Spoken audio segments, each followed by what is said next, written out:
بچوں زندگی کی خوبصورتی ہر انسان چاہتا ہے، اور یہ صرف در مصطفیٰ سے ملے گی۔ ایک اچھا بیٹا، پہلی شکل ہے اچھا بیٹا، اور میرا نبی کہہ رہا ہے کاش میرے ماں باپ زندہ ہوتے، اور نہیں تو میری ماں زندہ ہوتی تو تم دیکھتے میں کیا کرتا۔ میں عشاء کی نماز کے مصلی پہ ہوتا اور میں سورۃ فاتحہ پڑھ رہا ہوتا، اور ادھر سے میرے گھر سے میری ماں مجھے کہتی محمد، تو میں ماں کے لیے نماز توڑ دیتا۔ ہاں، میں ماں کے لیے نماز توڑ دیتا۔ اور میرے نبی سے پوچھا گیا یا رسول اللہ قیامت کب آئے گی؟ یہ بچیاں غور سے سنیں، سارے سنو پر یہ خاص طور سے سنیں۔ آپ نے کہا اللہ کو پتہ ہے۔ کہ یا رسول اللہ کوئی نشانی بتا دیں۔ تو آپ نے کہا جب بیٹیاں بھی ماؤں کو ذلیل کریں گی تو قیامت آئے گی۔ جب بیٹیاں بھی ماؤں کو ذلیل کریں گی تو قیامت ان تلد الامۃ ربتہا، جب ماں کے ساتھ بیٹیاں نوکر جیسا سلوک کریں گی، نوکرانی جیسا سلوک کریں گی تو قیامت کے نگارے پہ چوٹ پڑ کے رہے گی۔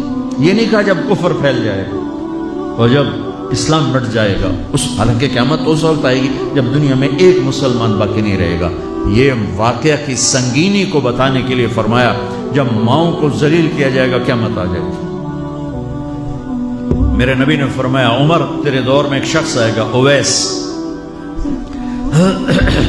اس کا قبیلہ ہوگا مراد، آگے سب کاسٹ ہوگی قرن، اویس بن عامر، اسے دعا کروانا، وہ کالے رنگ کا ہوگا، چھوٹے قد کا ہوگا، اور اس سے دعا کروانا، دعا تو بھی کروانا، علی تو بھی کروانا، علی اور عمر اویس ان کے لیے دعا کریں۔ انہوں نے پوچھا کیوں؟ کہ اس نے ماں کی خدمت کر کے اللہ کو اتنا راضی کر دیا ہے، جب وہ ہاتھ اٹھاتا اللہ خالی نہیں لوٹاتا۔ اللہ کی قسم عمر و علی کو اویس کی دعا کی ضرورت نہیں تھی، امت کو پیغام دینا تھا کہ مائیں ذلیل ہو رہی ہیں آج، اور باپ جوان اولاد سے چھپتے پھر رہے ہیں، تو میرے رب میرے نبی نے یہ آگے پیغام دینا تھا کہ نبی ہو کر رسول ہو کر کہہ رہے ہیں کاش ماں ہوتی تو میں اس کے لیے نماز توڑ دیتا۔ آپ کو 8 عورتوں نے دودھ پلایا والدہ سمیت، ان میں ایک ام ایمن بھی ہیں، آپ کے والد کی باندھی۔ تو گھر میں تشریف فرما تھے، ام ایمن بیٹھی تھی حضرت عائشہ، تو ام ایمن کہنے لگی یا رسول اللہ پانی تو پلا دے۔ تو اللہ کے نبی ایک دم اٹھے تو حضرت عائشہ ناراض ہو گئی، ام ایمن اللہ کا رسول کو کہتی پانی پلا، تو اور کیوں نہ کہوں میرا بیٹا ہے، میں نے دودھ پلایا۔ تو حضرت میرے نبی نے کہا ہاں ہاں عائشہ یہ میری ماں ہے، اس کا میں نے دودھ پیا ہے۔ آپ اٹھے، گھڑے میں سے پانی بھر کے یوں دونوں ہاتھوں سے حضرت ام ایمن کو پیش کیا جو حبشی باندھی تھی، چونکہ دودھ پیا ہے تو ماں کا لفظ صادق آ گیا، تو بجائے اس کے کہ برا مناتے آپ خادم بن کے اپنی ماں کو دودھ پلانے والی ماں کو آپ نے حضرت حلیمہ سعدیہ تشریف لائیں، آپ نے اپنی چادر بچھا کر اس کے اوپر بٹھایا۔ ہمیں پیغام دینا تھا، آنے والے زمانوں میں یہ ہونا تھا۔ سبحان اللہ۔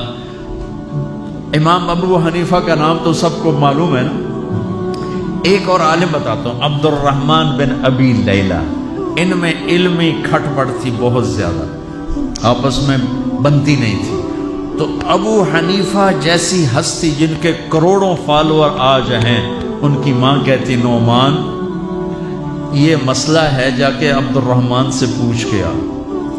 زندگی میں ایک دفعہ نہیں کہا ماں جی میں اس کو بڑا عالم ہے میرے کو پوچھ لو، کہا اچھا ماں جی، اپنی چادر اٹھاتے اور پہنچ جاتے، دروازے پہ دستک دے کے بھائی مجھے میری اماں نے بھیجا ہے، آپ اس پہ فتویٰ، حالانکہ ان کی اپنی رائے اس کے خلاف ہوتی تھی، لیکن ماں کے احترام میں جا کر ان سے مسئلہ پوچھتے جن سے روزانہ مناظرہ ہوتا تھا، روزانہ کھٹ پٹ ہوتی تھی علمی، ماں نے کہہ دیا جا کر ان سے پوچھ کے آتے تھے، اپنے اتنی بڑی علمی قدر و منزلت کو ایک طرف رکھ دیتے تھے، نہیں میری ماں نے مجھے کہا ہے۔